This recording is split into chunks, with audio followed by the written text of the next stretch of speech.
Today in the EU, why Macron chose Barnier as France's new prime minister. After months of political deadlock, President Emmanuel Macron has appointed former Brexit negotiator Michel Barnier as France's new prime minister. Barnier faces the challenge of forming a government in a fractured parliament where the far-right Rassemblement National holds key influence. His immediate tasks include avoiding a vote of no confidence and setting a unified policy agenda, marking the end of political standoff and the start of new challenges. Hello and welcome. I am Eva Chiori and this is Today in the EU. To understand how and why Emmanuel Macron reached this decision, who is the new French Prime Minister and what were the reactions, we spoke with our reporter Théo Bourgery-Gonse. Hi Théo, welcome back. Hi Evie. So finally France has a new Prime Minister. Who is he and what is his background? Yes, finally, and it's been 60 days in the making. So the Prime Minister that's been announced this afternoon is Michel Barnier. And in a nutshell, he's a career politician. He's a long-time right-wing Les Républicains party figurehead. He's a 2-time European commissioner, a 4-time minister in a series of French right-wing governments, and he's also a 2022 presidential hopeful. He's also known within the Brussels bubble as the EU head Brexit negotiator.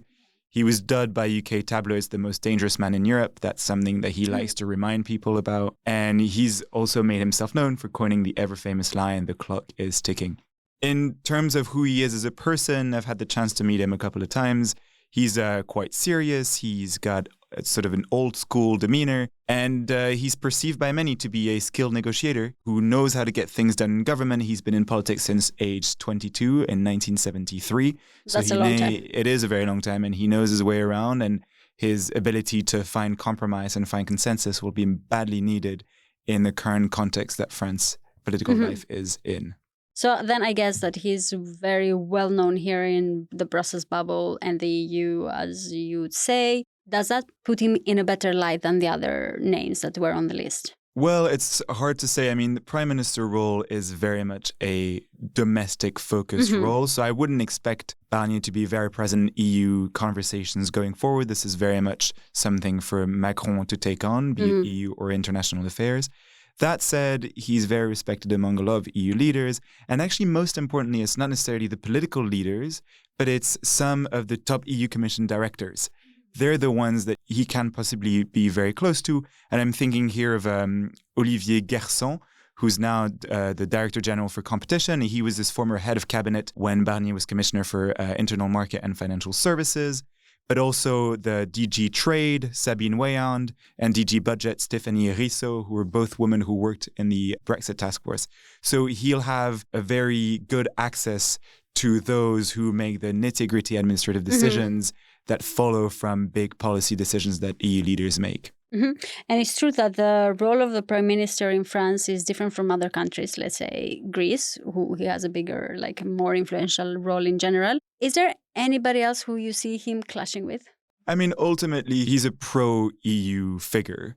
And so I would expect the Eurosceptics to be critical of that decision, but that's very much within their roles. And in fact, if you look back to the UK, which is a country that he obviously knows very well, political figureheads such as Nigel Farage have already criticized that decision. So he will get some backlash from, I guess, the more nationalists of EU leaders, but that's very much within the realm of what we can expect of them, really. And now going a bit more internally to France, what will he need to survive in his role as a prime minister, and how will the new French government look like? So he's got 2 missions. The first one is to survive a vote of no confidence, which will most likely be triggered the moment Parliament opens. And the second point is to find a set of policy proposals that ensure that there is a coalition government that can see light of day and that can be stable. The two obviously are very linked. Now, given the parliamentary arithmetic and the different power pressures that are at play, it's unlikely that he'll secure a majority, except if the left-wing union or the far right decide to support his coalition government, but they both said that they wouldn't do it.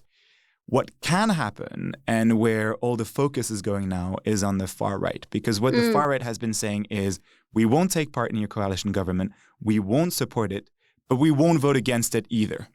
We'll see what happens depending on the policy decisions that you make on things like immigration or security. So the situation that this is creating at the moment is one where, given the arithmetic, Barnier will be heavily dependent on the RN discretion to support or vote against the government. And they may choose to support a government today. They may choose to vote against it in another vote of no confidence in a couple of months' time. Now, in general, what is his relationship with the far right then? His relationship with the far right is, I would say, complex. I've had the chance to interview him, and he's been very, very clear time and time again that he doesn't trust the far right, that the far right has a toxic policy views on the EU, and he said time and time again that he would never, ever work with the far right. But now? Now, I assume that he'll say the same thing officially, but when you look at some of the policy standings that he's taken in the past, especially when he was running within the Républicain presidential primaries in 2021, he's actually taken quite a hard right-wing stance, going as far as proposing a series of policies on immigration that really would contravene EU law and really are use a very similar wording and narrative to that of the far right. So he's not far right. I believe that he is very wary of the Rassemblement National and their counterparts in the EU, but he has had a policy leaning towards hard right policy making, which might make him a little more acceptable to the Rassemblement National's top leadership. We waited for a long, long time for President Macron to nominate a prime minister. What is the reason behind this delay? And would you say that the far right had a say into his final decision? Macron, ever since the result of the second round of the snap legislative elections, that was on the 7th of July. So now we're on to almost 60 days worth of waiting for a new government to see light of day. Macron, in the name of institutional stability, did all he could to find someone whose government would not be toppled if a vote of no confidence were to come its way. Je pense que c'est possible de travailler un jeu collectif et qu'il y ait finalement un seul candidat de la droite républicaine qui travaillera avec... I think that it's possible to work in unity and that there is only one candidate among Republicans that will work with everyone once elected, had mentioned Michel Barnier during an interview on the past elections. And that was the number one criterion, that he would have to select a prime minister who had the political ability to avoid falling with a vote of no confidence. And that turned out to be incredibly hard to do. He tried to break the left-wing union in parts and sort of force the Socialist Party to break ties with the rest of that union, but that fell short. And he doesn't necessarily want to work with the far right, but it turns out, given the arithmetic, that the far right has become the kingmaker. And whenever he came up with a different name, the far right would say, we'll vote against this government, we'll vote against this prime minister. And Macron was stuck. And basically these are considerations and political conversations that should have taken place in the context of the parliament and the National Assembly. Instead, Macron sort of took over this role of finding the right prime minister that would survive the vote of no confidence, and that delayed talks and that delayed decision-making. And Michel Barnier is, I think, the fourth name that came up in the space of a week. And in fact, I've written 4 different profiles, only one of which has been published, obviously. But it's to say just how feeble and unsure his decision-making was, all the way up to the very, very end when Michel Barnier was probably seen by the far right to be the most acceptable of all options. So what was the reaction from the other parties then?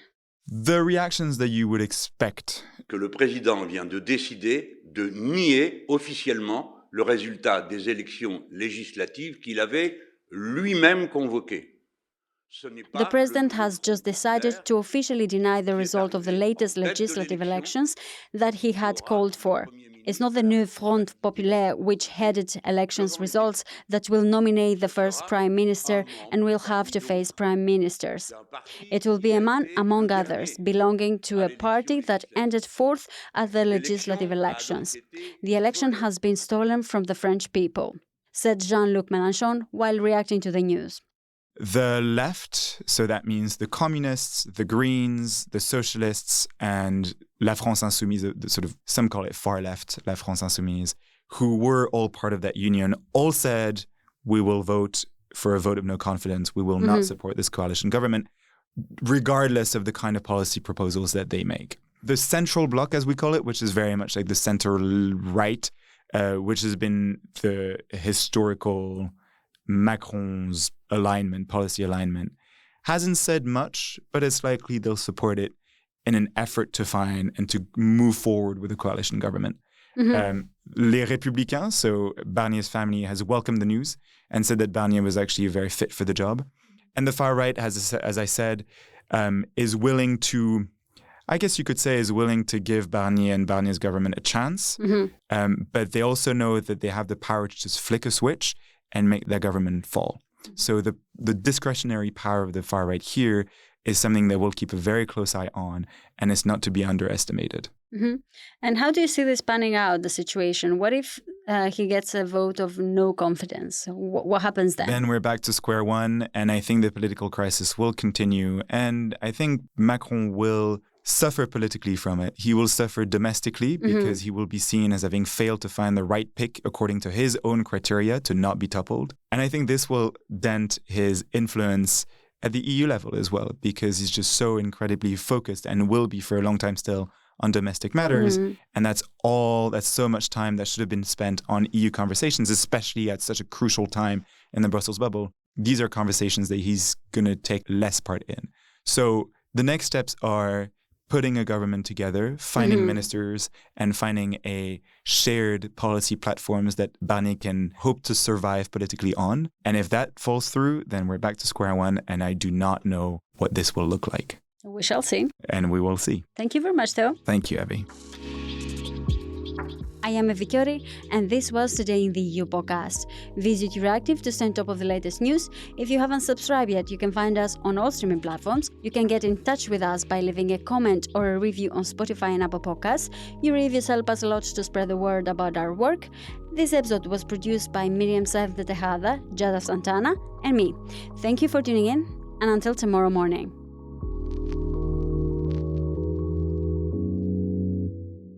As part of our commitment to accuracy, inclusion, and transparency, Euractiv is part of the Trust Project.